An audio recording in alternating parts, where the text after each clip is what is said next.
মধ্যে দাঁড়াইয়ে সিদরাতুল মুনতাহা। বুড়ি এসে কয় ওখানে কে?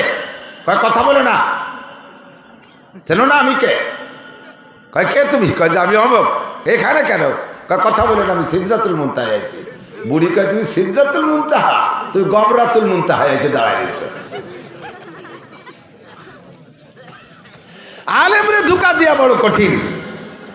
কতগুলো মূর্খরে ডাইকে দিয়া তার ভিতরে যোগ্য করে আলেম না থাকার কারণে আজকে দাওয়াত ও তাবলীগের ভিতরে নিয়া তাদেরকে এমন ধোঁকা দিয়া উলামায়ে কিরামের সাথে ধর্মের সাথে বেয়াদবি করতেছে। সারা দুনিয়া জুড়ে যেই কামটা চলতেছিল দাওয়াত ও তাবলীগের কাম, এই তাবলীগের কামকে ধ্বংস করে দেওয়ার পায়তারা করতেছে। শতকরা ৯৯ জন আলেম একমত। আর পাঙ্কু পুঙ্কু লেহাপড়া জানে না দুনিয়া একটা দামড়া মৌলবী, এই দামড়া মৌলবীগুলো জড়ছে ওদের সাথে। এত সুন্দর একটা কাজ চলতেছে বিশ্বব্যাপী। আল্লাহু আকবার। প্রত্যেক দিন আমি গত কয়েকদিন আগে পড়েছি, ভারতের একজন গবেষক হিন্দু, উনি বললেন যে ইসলাম ধর্ম যে সঠিক আমি এখনো স্বীকার না করলেও আমি বলতে বাধ্য একমাত্র ধর্ম ইসলাম ধর্ম। ইসলাম ধর্ম সঠিক। এর প্রমাণ হলো 2015 সাল থেকে নিয়ে 2022 সাল পর্যন্ত আমি বিশ্ব জরিপ করেছি। 2015 সাল থেকে 22 সাল পর্যন্ত সারা পৃথিবীতে 30 লক্ষ মুসলমান কলেমা পড়ে মুসলমান হয়েছে। এই 30 লক্ষ অমুসলমানকে মুসলমান বানাইতে মুসলমানদের 30টি পয়সাও খরচ হয়নি। শুধুমাত্র ইসলামের আদর্শ দেখাইয়া, নবী পাকের আদর্শ দেখাইয়া, আল্লাহর কোরআন দিয়া সুন্দর করে বয়ান করে বুঝাইয়া তাদেরকে কলেমা পড়ায় ইসলাম গ্রহণ করাইছে। আর এই 7 বছরে 15 সাল থেকে 22 সাল পর্যন্ত সারা পৃথিবী জরিপ করে দেখেছি 30,000 মুসলমান তারা অমুসলমান হয়েছে। তার মধ্যে কেউ বুদ্ধ হয়েছে, কেউ খ্রিস্টান হয়েছে, কেউ ইহুদি, কেউ নাসারা, কেউ হিন্দু হয়েছে। সারা দুনিয়া জুড়ে 30,000 মুসলমান অমুসলমান হয়েছে। আর সারা দুনিয়া জুড়ে 30 লক্ষ মুসলমান হয়েছে।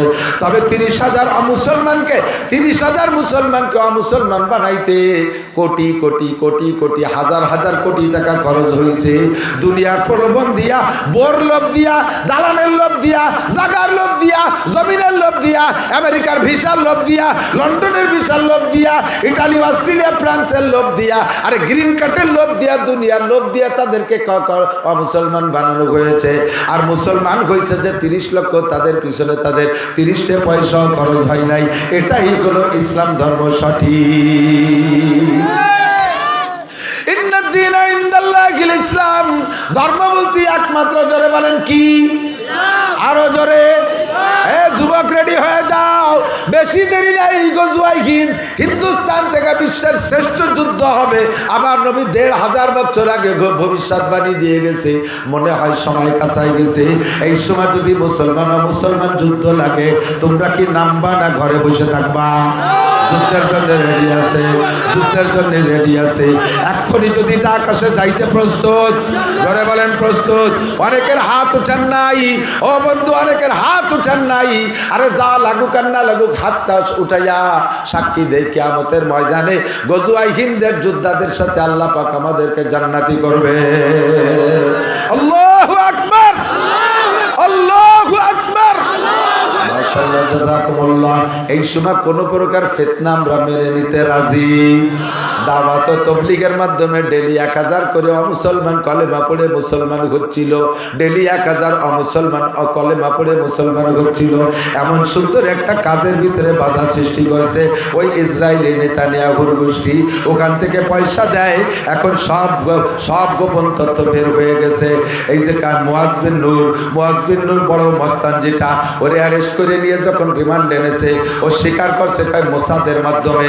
মোসাদ ইসরায়েলের গোয়েন্দা বাহিনীর গোয়েন্দা গ্রুপের নাম হলো মোসাদ।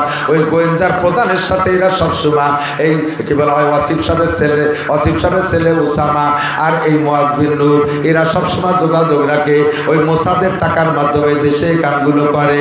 বাংলাদেশের টঙ্গীর ময়দানে 18 সালে যখন ওরা তালবি আলিমদেরকে মারছিল, যেদিন এখানে মারামারি হয়, ওই দিন সেই ইরা সাহেব, সাদ সাহেব ইসরায়েলি যে নেতানিয়াহুর সাথে আলোচনা করে।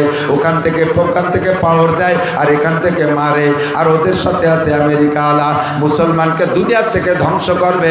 ইসলাম নিধন আন্দোলন, কুরআন নিধন আন্দোলন, মুসলমান নিধন আন্দোলন, এটাই তাদের উদ্দেশ্য।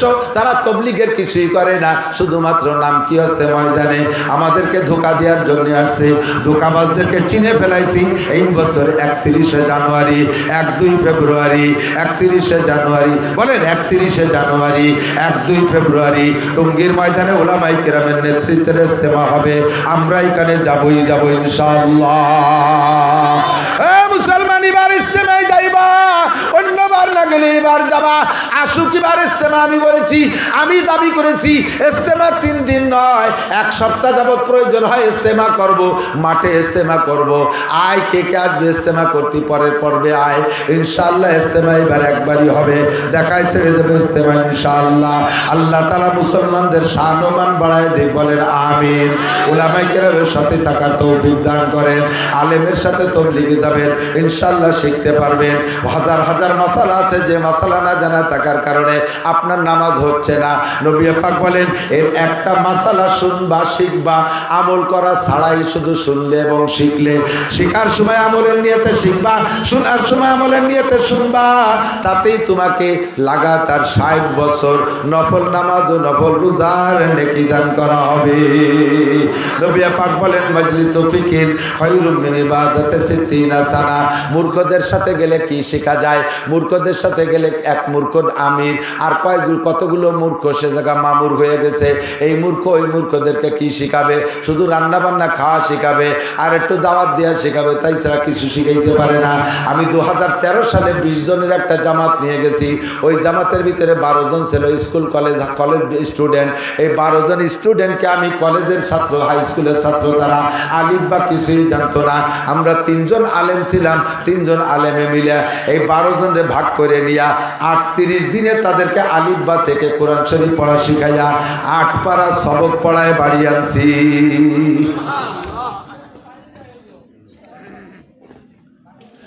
8 পারা সবক পড়াইয়া কোরআন শরীফ শিখানোর পরে 8 পারা, এরপরে অজুর ফরজ, অজু ভাঙ্গার কারণ, নামাজের ফরজ, নামাজের ওয়াজিব, নামাজের সুন্নাত, নামাজ ভাঙ্গার কারণ, তারপরে আরো যত যা কিছু আছে, জানাজার দোয়া, জানাজার নিয়ম সব কমপ্লিট করে আনছি। এই ছেলেগুলো যদি বিসিএস ক্যাডারও হয়, সে তার আব্বার জানাজা পড়াইতে পারবে, যে কোনো জায়গায় দাঁড়ায় ইমামতি করতে পারবে, নামাজ পড়াইতে পারবে। সে যদি অফিসার হয়, আল্লাহর কোরআন তার মধ্যে আছে, ইনশাআল্লাহ দুর্নীতি করতে পারবে না। কথা বলেন ঠিক কি ঠিক না? আল্লাহর কোরআন যার মধ্যে থাকে, ও যত বড় অফিসার হোক, কোরআনে তার মধ্যে ঢেকুর ছাড়বে। আমার মুরব্বীরা সাক্ষী দেন, এখন তো দুনিয়া অনেক ডেভেলপ হয়ে গেছে, অভাবনাটন চইলা গেছে। আমাদের ছোটবেলায়, আপনাদের ছোটবেলায় সকালবেলা গরম ভাত কয় চাচা খাইছেন? বেশিরভাগই পান্তা ভাত, ঠিক না? পান্তা ভাত, পান্তা ভাত আর গলা ডিশ পানি, কাঁচা মরিচ আর পিঁয়াজ দিয়ে, মরিচ দিয়ে, চিনি থেকে মাহাইয়ে গড় গড় করে চুমুক দিয়ে খাইয়ে ডাঙ্গায় চলে যেতেন, চকে চলে যেতেন। যাইয়ে 2 কাপ দেওয়ার পরে 3 বার পেশাব করলে সাপ পেট খালি, কিছু থাকতো না পেটে। এই সকালবেলা পান্তা ভাত খাইতো কি দিয়ে? কাঁচা মরিচ আর পেঁয়াজ দিয়ে না? কাঁচা মরিচ আর পেঁয়াজ। এরপরে দুপুরবেলা এসে ভালো ভালো খাইছে, কিন্তু আসরের দিকও ডেক সাড়ে গাড় করে ডেক সাড়ে, ডেকের মধ্যে পেঁয়াজের গন্ধ। কয় সকালে পেঁয়াজ খেলাম, তারপরে দিয়ে কতটা খেলাম, সেই পেঁয়াজের গন্ধই সন্ধ্যের সময় পাওয়া যায়। কে কয় দিনের শুরুতে যা খাও তার প্রভাব পেটের মধ্যে থেকে যায়। এই জন্য যত ভালো খাও, সেই সকালে পেঁয়াজের ডেক সন্ধ্যে পর্যন্ত পাবা। তেমনই জীবনের শুরুতে যদি কোরআন খাওয়াই দেওয়া হয়, ওই ছেলেটা আইএ, বিএ, এমএ, বিসিএ, ডাক্তার, ইঞ্জিনিয়ার যত বড় অফিসার হোক না কেন, ও যে জায়গা যাবে তার ডেকুরির মধ্যে কোরআনের গন্ধ বের হবে। ও কখনো দুর্নীতি করতে পারবে না, কোরআন ওরে হাত ব্রেক করে ফেলবে। কথা কন? আমরা গালাগালি করি না, হুজুররা কাজায় না। হুজুরকে মুখে গালি শুনছেন নাকি? গালি দেই না কেন? জানি নে তাইতে দেই না নাকি? কাজাকাজি জানি নে তাই মনে হয় নাকি? পাল্লা দেবেন কাজাইয়ে? মুখ দিয়ে করতে পারবো না, খাতায় লেহে দিতে পারবো। আপনারা জানেন শুধু ভাঙ্গা, ফরিদপুর, গোপালগঞ্জের কাজাকাজি, আর আমি জানি সারা বাংলাদেশের গালাগালি। ডেলি সপ্তাহে 10টা-20টা ডিস্ট্রিক্ট আমি অতিক্রম করি, সব জানি, কিন্তু বলতে তো পারলাম না কোনোদিন। ঠেকাইল কে? ভিতরে কোরআন শরীফ আছে, যে কোরআনের ডেকবারে কাজানির ডেকবারি হই না, কোরআনে ব্রেক করে ফেলাইছে। কতক্ষণ? এই জন্য কোরআনের শিক্ষা দরকার। উলামায়ে কেরামের সাথে তবলিগি যাবেন, আলেমরা রমজানে বেশি যায়, রমজানে চিল্লায় যাবেন। ইস্তেমার থেকে উলামায়ে কেরাম যায়, ইস্তেমার থেকে চিল্লায় যাবেন। ইনশাআল্লাহ আলেমদের সাথে ঘুরলে কোরআন শরীফ পড়া শিখবেন। 5 জন বুড়ো মানুষ নিয়ে গেছিলাম ওই জামাতের ভিতরে। বুড়ো মানুষের ব্রেন কম হয়ে যায়, আঠালি মাটি শক্ত হয়ে গেলে যেমন ওর মধ্যে কিছু খুশলি রয়ে না।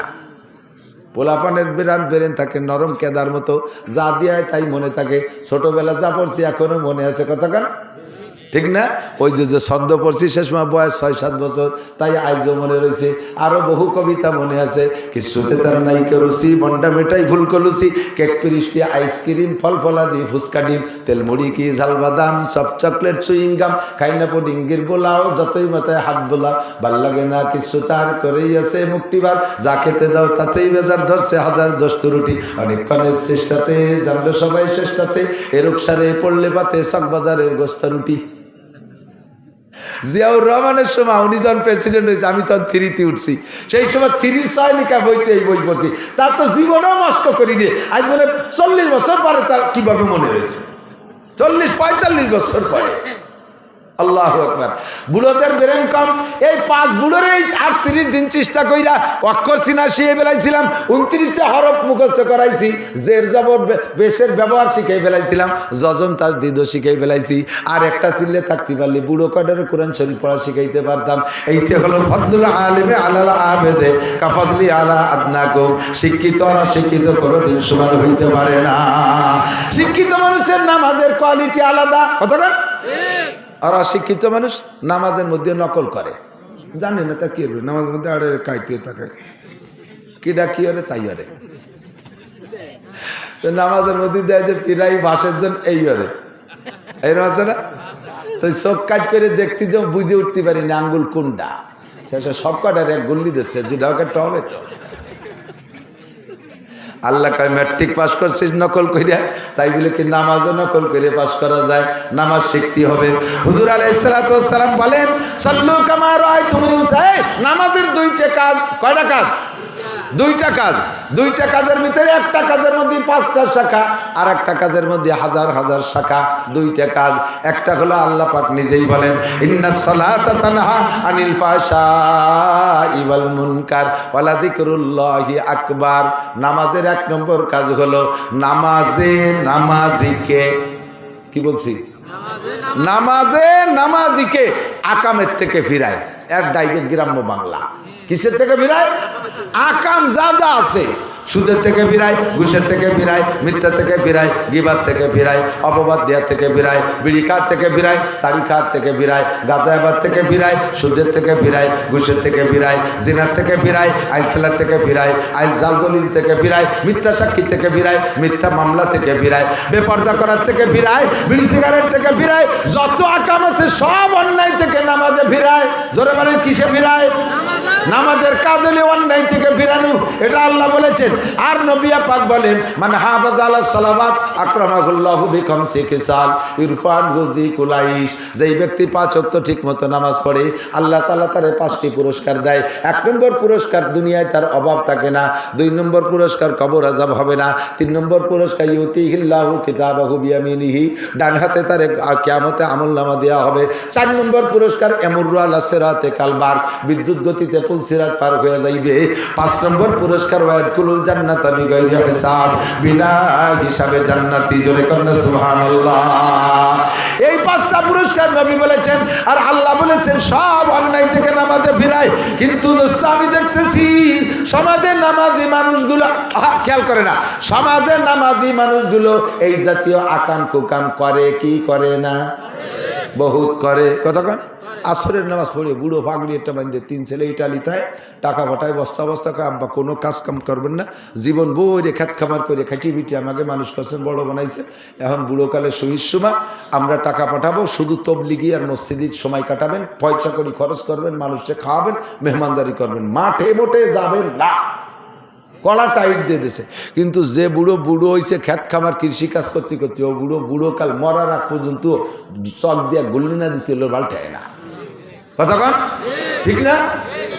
এত পয়সা এত কিছু, তবুও বুড়ো কোপা একখান নিয়ে আসরে পরে আসরে নামাজ পড়ে পাগড়ি একটা বাঁধ দিয়ে হাতের 500 দানার তসবিহ একটা নিয়ে জিকির করতে করতে চলে যায় মাঠে। যাইয়ে মাঠের জমির মাঝখানে কোনো কাজ না, সব কাজ ওনার আলির বাদ দিয়ে। জিকির ফিকিরির সাথে আইল খোসে, কোপে কোপে আইল, কোপে কোপে জিকির, সুবহানাল্লাহ, আলহামদুলিল্লাহ, আল্লাহু আকবার। সারা জীবন ভরে আইল করছে। এই বুড়োর জমি কিনতে যাবেন, বলবেন যে কাকা যা বেচবেন, যা কইলেন জমি কি মাপে জবে ঠিক আছে? কয় বেটা কাগজপত্র দেখতে যাস না, ম্যাপ দেখিয়ে মাইপে নিলি ঠকে যাবি। খালেক মোল্লার জমি 2 কাঠা বাড়ে ছাড়া কমে না। আজ 30 বছর জিকির ফিকির আইল করছি, অথচ নামাজ পড়ে, অথচ নামাজ পড়ে। এরকম আল্লাহওয়ালা মানুষ আছে না? তাই আপনারে বলে নামাজে আইল খুঁচাতে হবে, ভিড়ে বেতা তো ভিড়েই না, ঘটনা কি? এই ঘটনাটা এলো জানতে হবে। এদিক তাকান, আপনারা কৃষক যারা আছেন, এখন তো সব হাল নাঙ্গল হয়ে গেছে মেশিনই, তাই তো? একসময় গরু দিয়ে হাল চাষ করতেন না?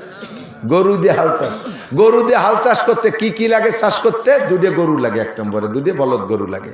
4 লাখ টাকা দিয়ে 2 গরু কিনছেন, ভালো মানের গরু। লাঙ্গল বানাইছেন লোহা কাঠ শাল কাঠ দিয়ে, ফাল দেশের বড় লোক মানুষ সোনার লাঙ্গল কয় যে সোনার ফাল দিয়েছেন, সব কিছু সুন্দর সুন্দর, ঠিক আছে। এখন এই লাঙ্গলির ইস কয় না লম্বাজিরা, মনে আছে নাকি? এদানি গোলাপান কতদিন পরে ইস করলি, কেউ ইস ইস চেনবে না। এই ইস যেটা লম্বা ওইটা লাঙ্গলির মধ্যে ঢোকে, পিছনে নিচে আসে, ওই ইসের গোড়ায় পিছন পাশতে একটুক একটা কাঠ দেয়, ইস্তে, কি কয়? ইস্তে। 4 লাখ টাকার গরু আছে, লোহা কাঠ শাল কাঠ দিয়ে বানাইছেন, সবকিছু সুন্দর, পিছনে একটুক একখান খুঁটু হলে ইস্তে, এই ঠুক দেন নাই। চষা যাবে? চষা যাবে? জমি চাষ হবে? ফসল হবে? কিচ্ছু হবে না। এ যুবক, তুমি ইস্তে মিস্তে বুঝতেছো না? বুঝছি, তুমি আলনাঙ্গল যাও নাই, তুমি যাবো তো তাই সব তোমারে কই। 6 লাখ টাকা দামের মোটর সাইকেলে সব ওকে নতুন গাড়ি কিনে নিয়েছো, শুধু বাল্ব টিউব নাই একটাই, 1 চাকায় কি নাই? হাওয়া দেওয়ার যে বাল্ব টিউব, এইটা খালি নাই। গাড়ি চলবে? গাড়িরে তুমি চালাতে পারবা? তোমারে গাড়িতে চালাবে, ঠেলি বেড়াবার কিরম ঠেয়। মোটর সাইকেল চালায় যে শান্তি, তার চাইতে ঠেলতেই শান্তি বেশি। আরো যদি কেদা হয় পাংচার হয়ে যায়, কি যে মজা। মনে হয় খালের মধ্যে ঠেলি ফেলাইতে আইটিছিলি যে, ঠিক কিনা? আল্লাহু আকবার। 5 লাখ টাকা দামের গাড়ি আছে, নাই শুধু বাল্টিউ। এই গাড়ি যেমন চলে না, 4 লাখ টাকার গরু সোনার লাঙ্গল, পিছনে একটু একটা খুঁটো নাই, তাতেই আপনার লাঙ্গল যেমন চলে না।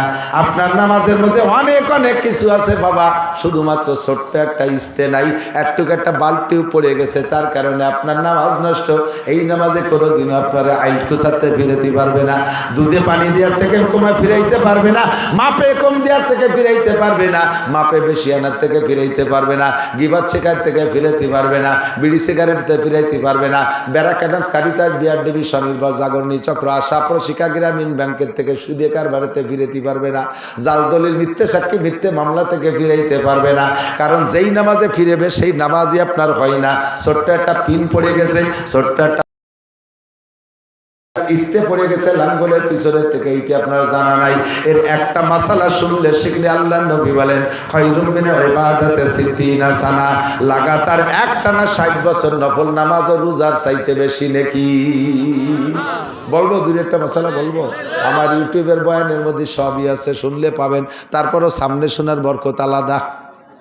আল্লাহ ইমামে আদিক ওযু বানাইছেন শীতকালে দিন আমার বাবারা, খেয়াল করেন। তার আগে আপনি পেশাব করতে গেছেন, পেশাব কইরা, বুড়ো মানুষ পেশাব করতে গেলি তো ওইসা আগের মতো তো আর দূরই যায় না পেশাব। বুড়ো মানুষ তো জায়গায় গোড়ই পড়ে যায়, পড়ার সময় আশেপাশে যে মাহাই গেছে তা আপনার খেয়াল নাই। আপনি কোনো মতে একটু পানি দিয়ে এক জায়গায় ধুয়ে টুয়ে চলে আইছেন, ফাঁসে কিন্তু নাপাক মাখাই রয়েছে। নামাজের ফরজ 13টি, একবার বলেন কয়টি? আমার সাথে বলেন। 1 নম্বরে শরীর পাক, 2 নম্বরে কাপড় পাক। আপনার এই জায়গা 2 মাইর খাইছেন, জায়গায় একটু পানি দিয়ে দিয়ে চলে আসছেন, পাশে মাখাইছে, সে জায়গা ধৌত করেন নাই, এরপরে হাঁটা দেওয়ার সাথে সাথে যুবকদের পেশাব আর বুড়োদের পেশাব আলাদা। যুবকদের পেশাবে ফোর্স বেশি, এক গতিতে ক্লিয়ার হয়ে বেরোয় চলে যায়, তারপরও হাঁটা দেওয়ার পরে একটু পড়ে। আর বুড়ো মানুষের পেশাব একবারে ক্লিয়ার হয় না, হাঁটা দেওয়ার পরে খানিক সময় দাফাদাফি লাফালাফি কাশাকাশি করার পরও কেমন যেন কুট করে একটা কামড় দেয়, নিচের দিক সুর সুর ঠেকতেছে, 1-2 ফুটা পড়িয়া গেছে। ওই 1-2 ফুটা পড়ে গেল কোন জায়গা? ও জায়গা তো আর খেজুর গাছের রস বাঁধানোর মতো ঠিলে পাতা নাই। ওই 1-2 ফুট পড়িয়ে লাগবে আপনার কাপড়ে, আপনার গায়ে। 1 নম্বর আর 2 নম্বর ফরজ আপনার মাইর হয়ে গেছে। কথা বলেন? ছোট্ট ছোট্ট 2টা কাম। 1 নম্বরে শরীর নাপাক, 2 নম্বরে কাপড় নাপাক। আপনি যত সুন্দর করে কাবা ঘরের মধ্যে যে নামাজ পড়লেও ওই নামাজ আপনার হয় নাই। আর নামাজ যেহেতু হয় নাই, নামাজের ক্রিয়াও আর পাইবেন না। নামাজের যে প্রতিদান পাওয়ার কথা ছিল সেটা আপনি পাইবেন না। এই জায়গা চলে গেছে আপনার 1 নম্বর মাইল। 2 নম্বর সামনের দিকে আগান। এবার আপনি অজু বানাইতে গেছেন, কলের নিচে পা পাইতে দিয়ে পানি ছাড়ি দিয়ে পাউ দিয়ে পারে ডলে ডলে চলে আসছেন। এই যুবক হোক আর বুড়ো হোক, শীতকালে পা শুকোয় যায়, ভালো করে ডলে মলে পানি না পৌঁছইলে উপর দিয়ে ভাসা ভাসা চলে যায়। একটা চুল রে খাড়াভাবে রাখা যায়। এতটুক জায়গা যদি অজুর অঙ্গগুলোর মধ্যে শুকনো থাকে, আপনার অজু হয় নাই, অজু হয় নাই তো নামাজ হয় নাই। আপনার নামাজের ইস্তে পড়ে গেছে, আপনার নামাজের বাল্টি পড়ে গেছে। ওই নামাজের যা পাওয়া দরকার ছিল এই জন্য আপনি পাচ্ছেন না, ফলাফল পাইছেন না, রুজিরও বরকত হচ্ছে না, আপনাকে আকাম থেকেও ফিরাইতে পারতেছে না। মহিলারা বাচ্চাদেরকে বাচ্চা কাচ্চা লালন পালন করে, ছোট দুধের বাচ্চা কোলের মধ্যে পেশাব করে দিছে, কোলে পেশাব করে এরকম একটু কোষ মারি ফেলাই দিয়ে একটু পানি ছিটিয়ে দিয়ে আল্লাহু আকবার দাঁড়াই গেছে। কলো ফেরেস্তা, ওনার সাল বলে ফেরেস্তা। ফেরেস্তা ফেরেস্তা তো ফেরেস্তার মুত্ত পাক। ফেরেস্তা কি পেশাব করে? জিবরাইল আলাইহিস সালাম, মিকাইল সালাম যদি পেশাবই করতো তাহলে আমরা তো থাকতে পেতাম না, বাইচে চলে যেতাম। ফেরেস্তারা লা ইয়াবুলু আলা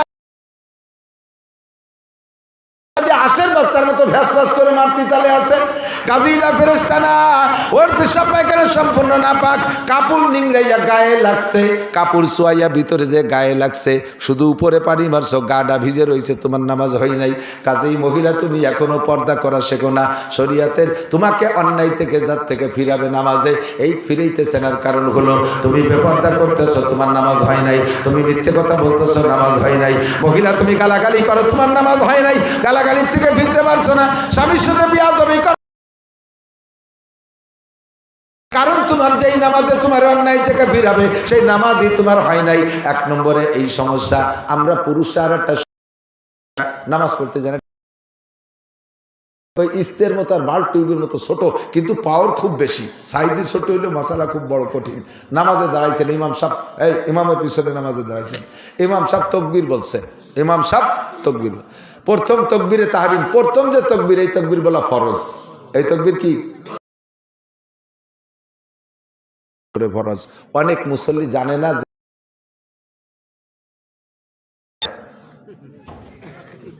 ও দেখছে দাঁড়াই গেছে, মুখে আল্লাহু আকবার কইলি, তোমার তো শুরুই হয়নি নামাজ, তার আর কি হবে? এই জন্যই তোমার নামাজে অন্যায় থেকে ফিরেতে পারে না। ইমামও প্রথম তাকবীর বলা ফরজ, মুসল্লিদের মুখে প্রথম তাকবীর বলা ফরজ। বুঝতে পারছেন কথা? আল্লাহু আকবার। এ জায়গায় আর একটা চিকুন মাসালা আছে। ইমাম সাহেব তাকবীর বলছে একটু টাইম নিয়ে, লম্বা করে, বড় জামাত হলে এরকম টাইনি পড়ে, আল্লাহু আকবার। ইমাম আল্লাহ করে আহুরে টানতেছে আর আপনি শটে মারি দিয়েছেন আল্লাহু আকবার। হেসেন না, বুঝে নেন। ইমাম সাহেবের আল্লাহু আকবার বলার আগে, ইমাম সাহেবের আল্লাহু আকবার বলতে শেষে রওনা, এই ইমামেরটা বেরোনোর আগে যদি আপনারটা বেরোয় যায় তাহলে আপনার ইমামের পিছনে ইক্তেদা হয়ে যায়, নামাজ হয় নাই। ওই নামাজে আপনার আকামতে ফিরেতে পারে না। এই অ্যাক্সিডেন্ট হয় কি হয় না? ইমামের কিরাত শেষ হয়ে গেছে, রুকুতি যাবে না, উনিও জানে ওই কিরাত, রুকুতি এখনো যাই পারে নাই, উনি সানা সাইডে রুকুতি চলে গেছে, নামাজ বাতিল। ইমামের আগে কোনো কিছু করলে নামাজ নষ্ট। বুঝলেন? এর এক একটা মাসালার দাম 60 বছর নফল নামাজ, নফল রোজার চাইতে বেশি দামি। বলেন না সুবহানাল্লাহ। আর একটা মাসালা বলি, এদিক তাকান। ইমামরা মসজিদে যে পাইছেন রুকুতে, ঢুকিয়ে দেন ইমাম কোন জায়গা? আপনি যদি ইমামরে রুকুতি পেয়ে যান, কতটুক পান? ইমাম সামি আল্লাহকে সামি আল্লাহর করার আগে যদি আপনি রুকুতি যে একবার সুবহান রাব্বিল আজিম পড়ে সারতে পারেন তাহলে রুকুটা পাইলেন, যদি না পারেন তাহলে ওই রুকু পান নাই তো রাকাতটা পান নাই, সালাম ফিরানোর পর ওই রেখাত আবার পড়তে হবে আপনার। মশালা বোঝেন? এ কথা কেন বলো? উলামায়ে কিরামের কাছে একটু চর্বিত চর্ব জানেন না আপনার মুসল্লির কি অবস্থা। হাজারো মুসল্লি জানে না সে রুকুতি পাই নাই, ইমামের সাথে সিজদায় চলে গেছে, মনে হচ্ছে এই রিকাত পেয়ে গেছি, এরপরে সালাম ফিরিয়ে দিয়ে চলে এসেছে। হয় কি না? এরকম অ্যাক্সিডেন্ট দেখছেন না? এরকম এই ঝামেলা দেখছেন না? আপনার রুকুতি যে ইমামরে পাইতে হবে কটুক, সুবহান রাব্বিল আজিম একবার বলবেন, এরপরে ইমাম সাহেব সামি আল্লাহ কইছে, তাহলে আপনি রুকু পাইছেন। এখন ইমাম সাহেবের যদি এই রুকুটা আপনি পেয়ে যান, রাকাতটা পাইলেন। রাকাতটা পাইলে লাভ কি? ওই এক রেকাতের দাম 27 রাকাত। বলবেন না সুবহানাল্লাহ? সালাম ফিরানোর পরে যদি ওই এক রেখাত আলাদা পড়েন, ওটা এক রেখাতে সওয়াব। আর ইমামের পিছনে পেয়ে গেছেন, এক রেখাতের দাম 27 রাকাত। কাজেই যে কোনোভাবে ওই রুকুটা ধরার চেষ্টা করতে হবে, রুকুটা ধরার চেষ্টা করতে হবে। এবার যারা আহলে হাদিস আছে তাদের কাছে একটু কইয়ে দিক তাকান, তাদেরকে একটু বলি, থাকলে একটু শুনে নেন, তারা একটু শিখে নেন, পারলে পরে আমার জবাব দিয়েন। এদিক তাকান, তারা কয় ইমামের পিছনে কিরাত পড়া লাগবে, সূরা ফাতিহা পড়া লাগবে। যেই রেখাতে ইমামের পিছনে মুসল্লি সূরা ফাতিহা পড়ে নাই, ওই রেখাত হয় নাই। খুব বুঝতে হবে, খুব বুঝতে হবে। খেয়াল করেন, আপনারাও কোনো সময় আটকে গেলে এইটাতে জব দেবেন, ধরে ফেলবেন। শুনতেছেন? বুঝতেছেন? আমি আগেই বলে দিয়েছি ক্লাস আমার কিচ্ছু নেই ক্লাস। যদি ওদের দাবি হলো যেই রাকাতে সূরা ফাতিহা মুক্তাদি পড়ে নাই ইমামের পিছনে, ওই আহলে হাদিস আলারাই স্বীকার করে ইমামরে রুকুতি পাইলে সেই রিকাত পাওয়া হলো, ইমামরে রুকুতি পাইলে সেই রিকাত পাওয়া হলো। তাহলে ইমামরে যদি রুকুতি যাইয়ে পাইছে সুবহান রাব্বিল আজিম, তাহলে সেই রিকাতের সূরা ফাতিহা কোন জায়গা পড়লো? আর ওদিকে বলছো সূরা ফাতিহা না পড়লে ওই রিকাত বাতিল। টের পাইছেন কি কইছি? একটু টের পাইছেন? কোন দিক? সূরা ফাতিহা ছাড়া যদি ওই রিকাত না হয়, তাহলে আর বলতেছো তোমরাও স্বীকার করো ইমামরে রুকুতি পাইলে ওই রিকাত পাওয়া হলো, তাহলে ওই রিকাতে সূরা ফাতিহা কোন সময় পড়বা? আগে ভরি তুই না পরে পড়বা? তাহলে তোমরাই তো কন, আপনারাই তো মানা আরো উল্টো পাল্টা তো তোমরা বাদাইছো, আমরা ওই রুম টাল্টু বাল্টু মশলা দিই না। ওই রিকাতে ওই রুকুতি গেলে সুবহান রাব্বিল আজিম পাইলে হয়ে গেল। কথা বুঝে আসছে? এখন আমাদের স্বভাব আছে সাধারণ পাবলিকের, নামাজের শুরুতে অনেক কাজ থাকে। 1 নম্বরে ইন্নী ওয়াজাতু, 2 নম্বরে নাওয়াইতুয়ান উসাল্লিয়া লিল্লাহি তাআলা আরবা রাকাতা খামসাতা সিত্তাতা সাওয়াতা গুটিখানি কয়ে মুতাজ্জিন ইরাজাতিল ইকরাজাতি বেজালি এমান কাবাতি শরীফতে আল্লাহু আকবার। এই এতটা কতি কি ইমাম সাহেব থাকবে ওই জায়গা? ইমাম সাহেবকে কবে তুমি বডি টডি আসো, আমি আসি। এরপরে আল্লাহ আকবরকে সানা বেঁধে সুবহানাকা আল্লাহুম্মা, এত তাল করতে ইমাম সাহেব তো চলে আসে, রিকাতটা পাইলেন না। পরে ওই রিকাত পড়তে হবে এক রেখাতে সব পাবেন। কাজে আপনার এখানে